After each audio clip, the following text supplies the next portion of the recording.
What's up guys, Vylocity from Pitchfork Academy here, back with another Unreal Engine 5 material tutorial, and in today's video, I'll be showing you how to create this very soft and fluffy foliage shading using a method that I like to use in a lot of my projects. For example, in this video, I'll be taking this Quixel tree, which is from a free asset pack on Fab, and transforming it into this nice stylized aesthetic on the right. But this will work with any foliage that you may have. You just kind of have to sort through your textures and sort of match it up with what I show in the video. But before we get started, I'd like to invite everyone to join our free and public Discord server, the Pitchfork Academy. It's a great place to connect with like-minded individuals, share some of your work, and maybe even get some help. If you'd like to join us, the invite link is in the description and in the pinned comment. Now let's get into the tutorial. Alright, so here I have imported a free Quixel tree asset pack from Fab. So if you just go to Fab, you can find a ton of these nice Quixel asset packs. If you just search for Quixel tree and filter by price and free, they should all come up and they're all very, very nice. They have different sort of species of trees. I'm using the European hornbeam asset pack here, but for example, they have Norway maple with these different types of trees. So it's just a good starting point if you don't have any other trees yourself. You can get these free ones to start with, and they're quite nice. Of course, this material that we'll be creating today will work with any sort of tree that you may have from any sort of asset pack. You might have a tree that's already a bit stylized, and that's just fine. But this is a good starting point for someone who maybe doesn't have access to other tree assets. And these are free and really good quality. So I've set up over here two identical trees so we can see a comparison between the two. And as of right now, they're the exact same. They both have the default material on them from the pack. So the first thing that we want to do is to create a materials folder. So I'll right click, name it materials. And inside of here, I'll make another folder called foliage. And then in here, I'll just make a new material and I'll call it M underscore foliage. And then inside here, we can double click to open that up. And the first thing that we want to do is to check a couple of settings. The first thing on the left, we want to find a shading model. So instead of default lit, we want to use two-sided foliage. This gives us access to the subsurface color input.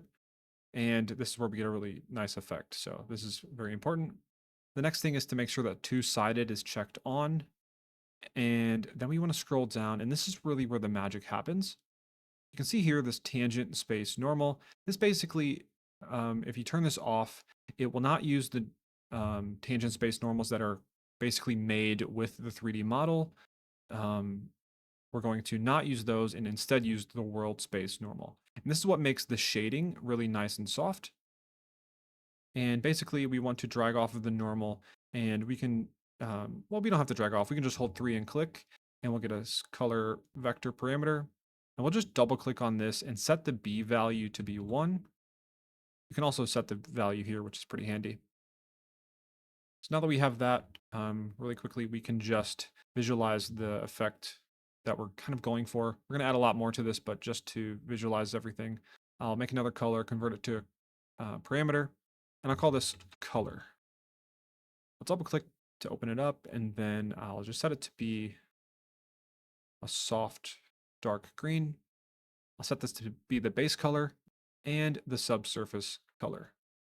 Now I just want to save, and we'll just really quickly apply this to our leaf. It's going to take a sec to do its thing.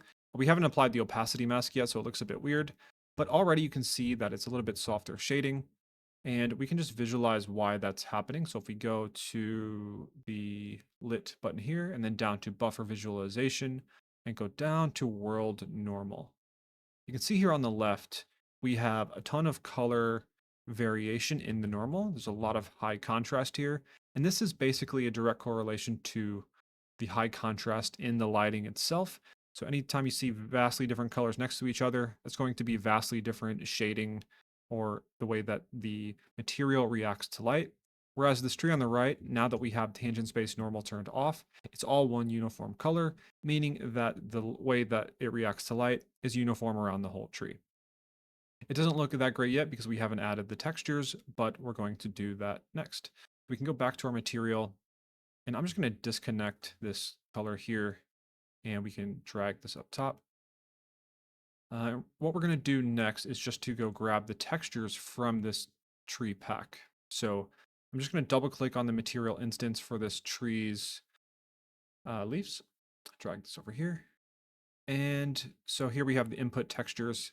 If you're using Megascan Quixel trees, they'll probably be in a similar group and a layout. But if you have your own trees, that's fine with different texture setups. You just need to have your textures, and then we'll be able to sort of see what they do. So for example, this mask texture here, they're telling us the red is the opacity, the green channel is the roughness, and the blue channel is the translucency. So we can use that information in our material to multiply in to get a little bit more detail. And then we have, of course, our albedo and our normal. So I'll just browse to one of these and minimize that. So now we have our three textures. And I'm just going to, let's just go ahead really quickly and open up our material again so we have it on screen. So now that we have our graph open, I'll just browse to, browse to that material one more time and the textures. And now I can select all of these and just drag them into my new material. Now I can just grab the albedo, grab the mask, and then the normal. And then from the albedo, we want to drag off of RGB and get a desaturation node, and then a scalar parameter by holding S and click. I'll call this desaturation. And default value will be 0. We don't want to desaturate the texture at all by default. But if we decide that, maybe we are going for a more alien-like forest where the leaves need to be blue, we don't want to fight the color green. We want to be able to first desaturate the color, and then we'll multiply the color blue on top. So what we can do is get a multiply by holding M and clicking. And we'll just drag the previous desaturation node into the A, and then we'll plug color here into B. It doesn't matter really the order there. And then we can plug that into base color. From here, we can drag off of the R channel and bring this into the opacity mask. Oh, that's one thing I forgot is the blend mode here needs to be not opaque. It needs to be masked. And once it compiles, you'll see we get that nice effect of the leaf shape. Next, we have our roughness from the G. We don't want to plug it right in. We want to first multiply it. So I'll just drag off G, multiply A, and then I'll get another scalar parameter, and I'll call this roughness. Default value can be 1. So anything multiplied by 1 is itself. So by default, we're just using whatever in our texture. Again, you might not have a roughness texture. And in that case, you could just plug a roughness parameter in here. Or if you wanted to go super stylized and be the most performant, in the details panel here on the left, you want to scroll down and find fully rough and check this to be true. As you can see here, it forces the material to be completely rough and saves a number of instructions and one sampler. So that's a nice optimization if you know you don't want your leaves to be shiny or reflect light or anything like that. But for our purposes, we'll add a little bit of that just to give it a little bit more visual flair. From the B, remember this is our translucency, and we can just double check this really quick. I'll open up this texture. And again, you may or may not have a texture like this, or they might be separate textures for your tree. It really just depends on what asset pack you're using. So again, the red is the opacity mask. This is just the shape of our leaf. The green channel here is going to be the roughness. And then the blue channel is the translucency or the subsurface scattering. As you can see, the sort of veins or stem inside the leaf is more black or really dark gray. And that means we won't have as much transparency as the sort of internal parts of the leaves. So we're going to take that information and we will multiply that also by our color. So we'll take the same color and that will be our subsurface color. All right, we can clean this up just a bit. And then we also want to right click on specular and promote to a parameter. And I'll just keep it as specular, and then the default value I like is 0.1. 0.5 makes the leaves a little bit too reactive to light, and it sort of drowns out the color. So by lowering the specular value, we get a more vibrant result. Next, we can actually double click on our color and just set it to fully white for now. That way we get the default color value. And then if we want to adjust it, we would adjust these on the material instance. And now you can see our leaf material sort of looking a little bit more colorful and how this preview is. Next, we have our normal map information. So I'll get a blend angle corrected normals. And this can be our base normal, and then our additional normal can be this. I don't really think this is necessary, but it's just a way to use both of these at the same time. I think you could either just use this or this, but this is just a safe way to sort of make sure that it's using both, or if you had another normal map. And that should be decent for now. So if I go ahead and drag this to the side and save it, we should get a little bit better of a result from before, where it was sort of just blocky in a solid color. Now we should get the color information from the albedo texture, as well as the information from the roughness and the subsurface scattering and the normal. So if I sort of rotate the camera around, you can see it's a little bit softer than the tree on the left, but also a little bit darker, and we can adjust that as well. Go around it. You can see we still get the shiny sort of effect on certain angles. And that's looking pretty good. And this is really if you want to go with the more realistic look by still using the textures of the leaves. In my opinion, if you're going for a stylized tree, you don't really need the extra detail of the albedo texture and like the roughness map, for example, and even the normal. So what I'm going to do now is, instead of using all of this stuff here on the left, I'm only going to use what I deem is necessary. And of course, this is where you can get creative on your own and decide, maybe I'll only use the normal map, maybe I'll only use the albedo, or a combination of the two or three. But in my case, I'm not going to use the normal map that comes with the tree. I'm just going to use this solid normal color. And I'm also going to not use the albedo texture.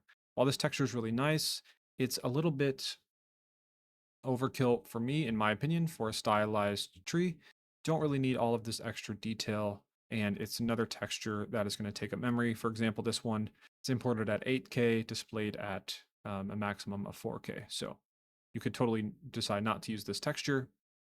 So what I'll do is just control click and drag this up to my color, and I'll unhook this from the multiply, and I'll just move it back, in case maybe, someday down the line, I decide I want to use the more detailed textures. They'll be here to blend in later. So now we just have a solid color and the texture mask. So let's see how this looks now. This should look even softer, even less detail, easier on the eyes, and more stylized. In this specific level, it takes a little bit longer to compile because of all of the different assets. All right, so now we have just a plain white tree, and this makes sense because we just have this simple color. So let's go ahead and create a material instance finally. So I'll right click on my new material, and I'll call this mi underscore foliage.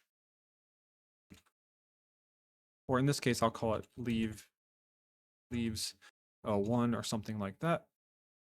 You can name it based on the tree asset, however you want to do it will be fine. Now replace the material here with the instance. Now if I open up the material instance, we can have a look at some of the parameters. So right away, obviously the tree is fully white, but now it's fully receptive to the color. So right away you can see how much softer and sort of pleasant this looks. Of course, it's a personal opinion, but it's just a little bit softer on the eyes, in my opinion. And we could, of course, make it nice and green. Cool. Yeah, as you can see, this is just a little bit more stylized and not as harsh shading in between all the different leaves. So next I want to add some color variation along the tree from the top to the bottom. So we can go back into the foliage material, and we want to look for a node called bounding box based 0 to 1 UVW. And this gives us essentially the bounding box of the mesh. Basically, it's an invisible box that encapsulates the mesh based on the size of the mesh. So if I increase the scale of the tree, the bounding box would also increase. You can think of it kind of as a collision box that the material uses from the tree. So the RGB get the different directions of the tree. So in this case, we want the B because it gets the up and down axes. So if you look here at the gizmo, the B or the blue is going up and down. So we want a vertical gradient up and down. So we're going to use the B from the bounding box. If I drag off of B and search for a power node, you can get that. And then I'll hold S and click for a scalar. And I'll call this gradient power. Default value can be 1. And then what we want to do is use this as an alpha on a lerp. So I'll hold L and click for a lerp. And then what we can do next is click and drag this to the end of the lerp. And color will go into B.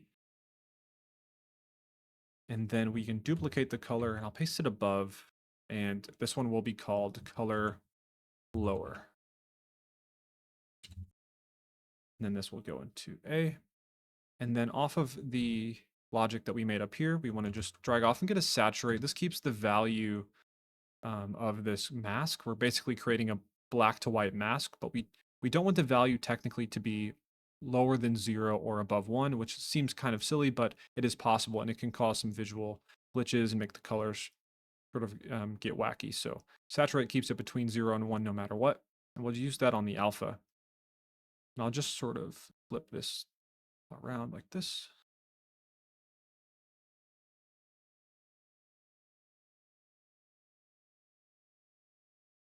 All right, so now we have our mask there in the 2 different colors. So let's go and check and see what controls we have now.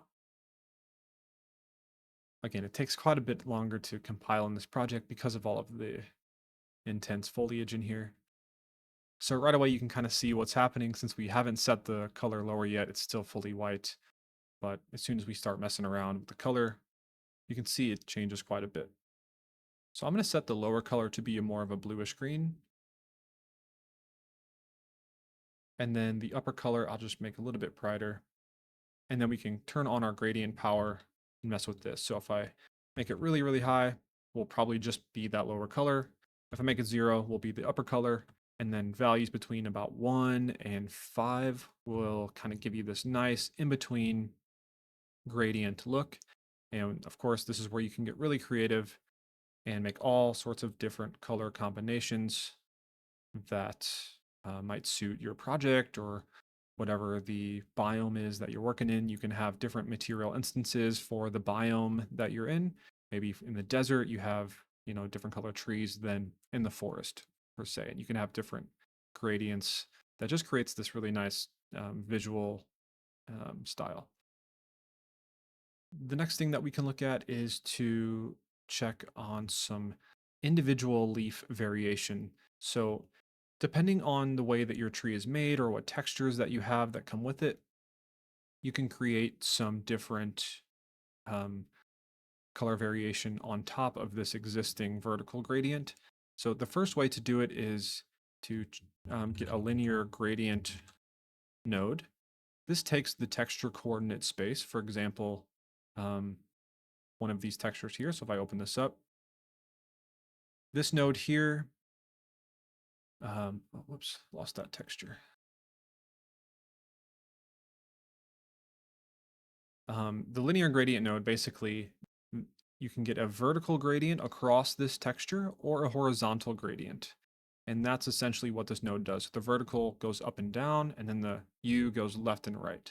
So from here, we can essentially brighten brighten some leaves and leave other leaves alone in sort of the original color. And we'll do that with another lerp. So we'll lerp between the original color and a new brighter color. So again, you hold L and click for a lerp, or you can search for linear interpolate, lerp for short. And now you can simply plug in the V gradient Depending on your tree or your textures, you might need to try the U gradient to see kind of how it works with your tree. And we can click and drag or you hold control, click drag over here. So now we're moving this forward another node. And then we want to lerp between the original colors and then the original colors, but multiply by a scalar value parameter. So I'll just hold S and click, and I'll call this tip brightness. And by default, I'll set it to be 1, so we won't see any change because, again, anything multiplied by itself is 1. And if we're lerping between the original colors and the original colors multiplied by 1, we won't see any difference. But let's just save, and we'll check out what control that gives us. Again, depending on your tree, this might have more of an effect than another. I happen to know with this tree, it isn't necessarily a gradient fade that this will create, but it does give a little bit of an interesting look. So basically now some leaves are a little bit darker than the others. We can just flip back and forth. So there's 1, and then 2, and I'll flip back and forth. So you can see this creates just a little bit more of an interesting style, and it might be something that you like and want to incorporate into your own projects, but this isn't the only style. So I'll leave that how it is for now, and then we'll go back and we'll try one more method. So instead of linear gradient, you can try using the vertex color. Depending on how your trees were made, if the artist made them using vertex color on any of the R, G, or B channels, then you might be able to use this. So I happen to know that the red channel in this doesn't have anything and the blue doesn't, but the green channel, we can actually visualize this really quick. So I'll just set this to be the base color and the subsurface color. You don't have to follow this step if you don't want, but just to visualize really quick what this vertex color is doing, it basically creates a gradient from the bottom of what is considered the leaf to the top. And they use this, I think, for the wind simulation with the tree, which we're not really looking at wind today, but this is useful for things other than wind, for example, color. So we're going to use this to make it so the areas that are darker are one color, and then the leaves will get brighter towards the tip. So I can plug this back into here, and this into subsurface. And then we will plug the G from the vertex color into the alpha, and then we'll save and see what this gets us. Remember, we're using the same tip brightness parameter. We've just changed our way that we're masking the tips of the leaves. So now it's much more of a softer gradient on the leaves, and it looks really nice. So if I go back to 1, this is how the tree looked before we tried any of this tip brightness. And if I set it to 2, you can see it now creates this really soft gradient outwards and just a little bit more interesting detail. If I go full screen, you can kind of see the benefit of doing that. It creates this really nice look. A couple of things to note about trees and shading is to do with the post-processing and lumen. So as you can see, if I get in here, we got this really sort of noisy, muddy lumen artifacting. It's more obvious the more you zoom away. It's kind of this moving noise. It's an unfortunate thing about lumen, but if it does bother you, you can go into the post-process volume and search for method.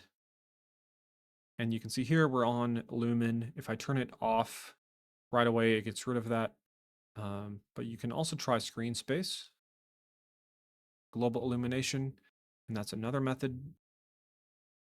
But yeah, the lumen just creates this sort of inner shadow, which can look nice, but if the noise bothers you, then it's worth experimenting maybe with turning lumen off.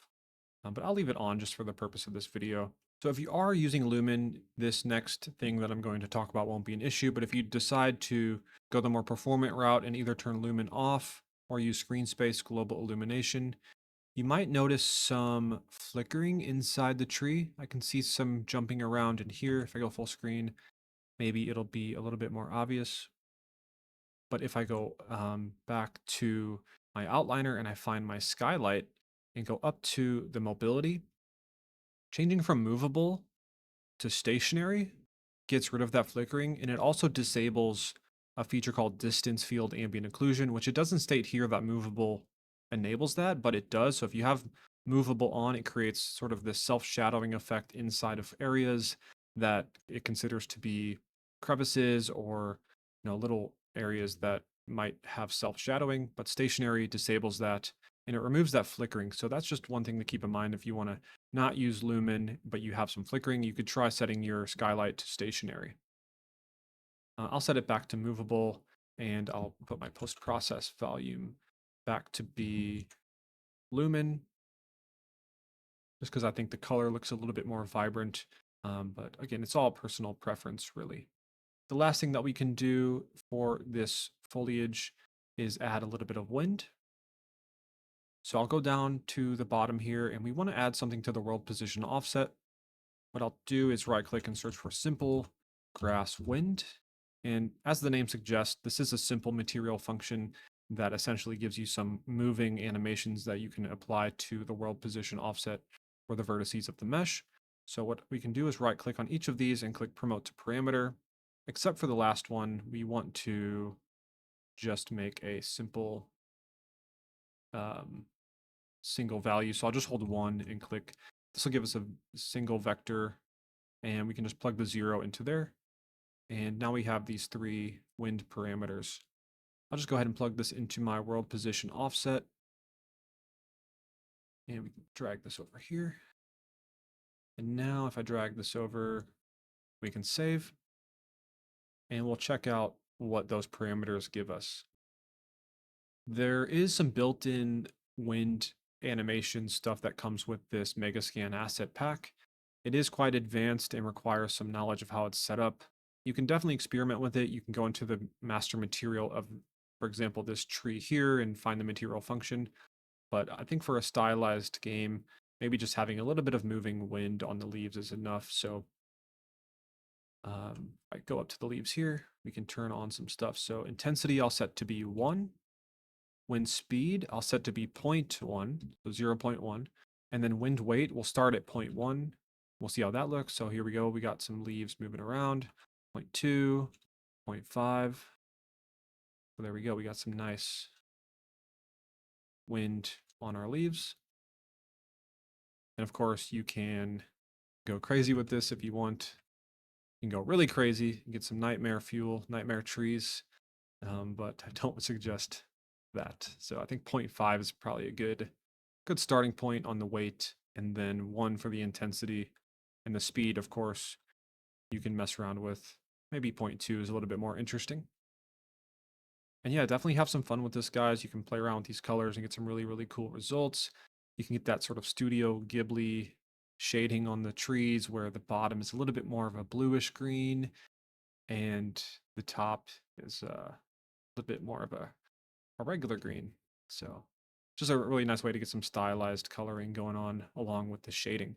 All right, guys, that's going to do it for this video on stylized fluffy foliage shading. This is one of my favorite topics in game development, so if you have any questions at all or just want to chat about your favorite game's art style, I'd love to hear from you down below in the comments. And if you learned anything new at all, it'd mean a lot to us if you left a like on the video and subscribe to our channel, as it lets us know that you want to see more videos like this one. This has been Vylocity with Pitchfork Academy, and I'll see you in the next one.